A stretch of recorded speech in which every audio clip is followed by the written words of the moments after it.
All right, everybody, I am back for a special Saturday update. This year's Project for Hope is going to look a little bit different, and it's going to be evolving, right? I haven't quite worked out all the details yet, but basically what I'm thinking, you know how God plants seeds within you and you don't realize it at the time?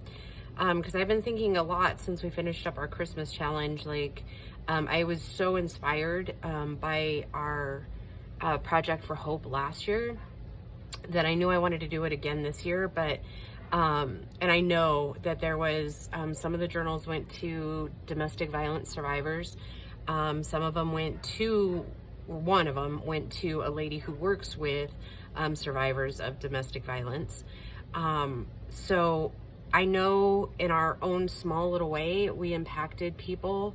So this year, so I said something earlier. Okay, hold on. I'm a little jazzed this morning. So anyways,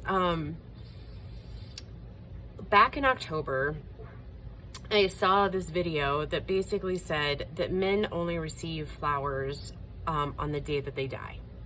And that affected me so profoundly because I think as ladies, maybe not all of us, but I know I sure have in the past get a little irritated if I didn't get flowers like for Valentine's Day for my ex-husband or whatever, right? We won't delve too far into that one, but so when I saw that, I was like, I don't know that my dad has ever received flowers from a woman. And so I went after work one afternoon and I got him a bundle of flowers and took it to him and kind of like explained to him what I had seen and that I wanted to make sure that he knew that he was important to me. And, our relationship hasn't always been the easiest, but I wanted to make sure that while he was still breathing, that he knew that somebody appreciates him for the man that he has become. So all that to say, then Bo came home the other day, and though he never tells me like specifics about his patients, he will tell me about like his interaction with them as far as, good, bad, whatever. And on occasion, he has a really great patient who is just a great source of love for him, kind of like refilling his love cup, I guess.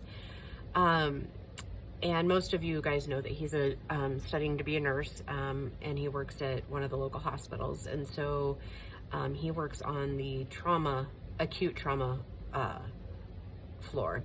And so he sees so many tragic cases. And so again, it got me inspired about the whole mental health thing. And I just see in my life just so many men suffering from the strain of everything this world puts on them, right? I think it's easy for us as women to get caught up in, he's not doing this or he's not doing that. And we forget to appreciate the ultimate basics of the core of men, right? Not all of us, but some of us. I mean, I know I've been guilty in my own marriage about taking for granted the sacrifices that men make. And even if they're not great men, they're still making sacrifices and their hearts are important, right? I mean, those men literally are the cornerstones of our families, right? That's who God made them to be. And I think this year, I'm going to be making a bunch of generic-ish male-inspired journals. I'm going to be working with my pastor to deliver them, and this will unfold again as the project develops. Because I know that there are some men, and here's the other kicker, like the thing that kind of, every revelation comes with the information it comes with, right? And it's up to us to look deeper than just the surface.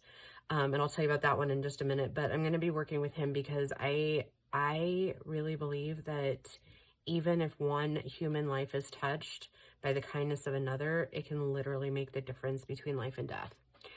So, which brings me to what kind of brought this all like more to the forefront. It wasn't just my dad and it wasn't just Bo, but last week when I was at church, there was a gentleman that came in, and I'm going to be really honest and raw the way I always am with you guys. He kind of scared me. He came in a trench coat and shorts. And in society, I think right now, that's like a huge red flag, right? At least it was for me. I don't know about anybody else, but that really was a red flag. And he looked me square in the eyes and in our row. And I just happened to be sitting next to my uncle and his friend. And I just kind of grabbed her arm, right? Because I was like, okay, I can't be the only one that just noticed this, right? And then he went and stood in the front pew, and he stood for like a really long time. And I was like, oh gosh, my thoughts were like, is this a shooter, right? I mean, you can't, like, I don't know what was in this man's head. I just know that I was moved to pray for him. And as the service started after worship music, he did sit, but he was very intent on the preacher. And so I just waited patiently and just prayed like I'd never prayed before, that, you know what, there's so many children and parents and grandparents sitting in this room, you know, don't stay his hand if that's what it really is all about. And I think at the end of all of it, I learned a lot about how far I've come in my healing journey. And that while the surface looked alarming, I think putting faith in God and that it would be okay was ultimately one of the lessons I learned. And whether or not, whatever his intent was last week, like we all made it out okay.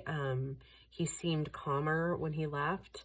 But again, that brings me back to the forefront of how battered and scarred some of our men are walking around in this earth, you know, whether it be from their own decisions or it be from just life itself.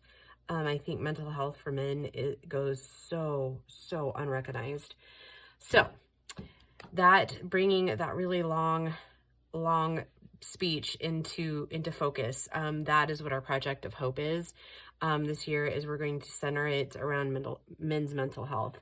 I'm going to be making a few journals, and I'm hoping a couple of my fellow creators will join me in it. Not obligated to, but I think I would open it up to if my subscribers would like to send pockets and tags and whatnot, just a few to put into these journals so that we can basically say again that these came from all over, like your love, not just like locally, right?